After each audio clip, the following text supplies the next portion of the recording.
Well, folks, Republican Representative Lauren Bobert has once again found herself on the wrong side of campaign finance disclosure laws because, based on her 2022 campaign finance disclosure, turns out Lauren Bobert forgot conveniently to report the royalties that she made off of her memoir that was released in the summer of 2022. Now, her campaign, her staff is very clear, like, whoa. She was not required to report this on her 2022 financial disclosure, and she will be reporting it on her 2023 financial disclosure, because that's what they say the House ethics rules stipulate. That is a bald-faced lie, because it turns out that under these rules adopted in 2022, office holders are actually required to not only report the royalties for their books, but the anticipated royalties that they have not yet been paid. Because that's what Boebert's campaign also claims, like, hey, she didn't get any money from her book in 2022. They're going to pay her this year, so we don't have to report it. Nope. House rules say you can anticipate that income, those royalties, and you are required to report those in the year that they are not even paid, but material. Because even if they haven't been paid, they are still material. They go towards her value as a person, because obviously in capitalism we put value on people. But either way, the law is very clear. The royalties were anticipated last year. They were estimated. They were expected. She was legally required to report them, and she didn't.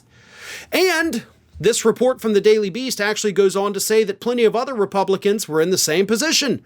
They had books where they anticipated royalties, even though they did not get paid. And guess what? They reported them for the year the book came out when they were legally required to do so. These individuals include Jim Jordan, Ronnie Jackson, and even Matt Gaetz, after, of course, Gaetz got in trouble for initially not reporting it, and then he did report it. So he had to be told you have to do it, but then he did it. So, kudos to him, I guess. But either way, Lauren Bobert consistently, repeatedly, and routinely is finding herself in trouble with regard to campaign finance disclosure laws. And I don't think that's a coincidence, and I don't think it's just because she is that painfully stupid. Hey, don't get me wrong, she is, but that's not why this continues to happen. Last we had heard, the FBI was investigating her initial 2020 campaign for Congress, her first one, because of the over-reporting of mileage that happened to be reimbursing her for the exact same amount that her now-closed restaurant needed to pay off a debt. Then immediately after she got that check from her campaign, magically, that debt for her restaurant was paid off. And it was so much mileage that it basically would have her driving around the circumference of the earth. So where's that investigation? Obviously, we cannot rely on the House Ethics Committee to do their job here and hold Lauren Bobert accountable. We also know that, by the way, here's the thing.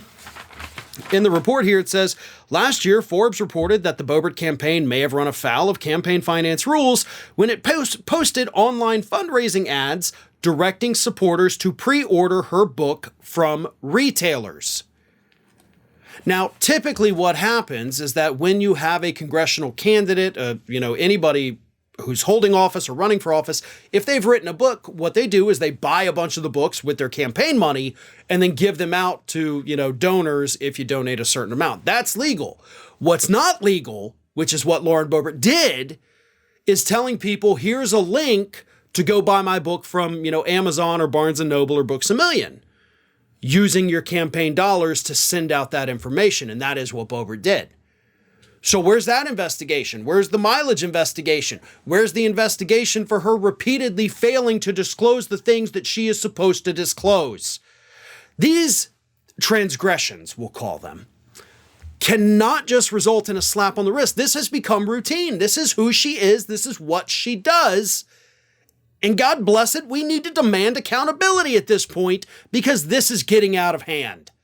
Something is rotten with Lauren Bobert's finances, and investigators aren't doing enough to sniff out what that is.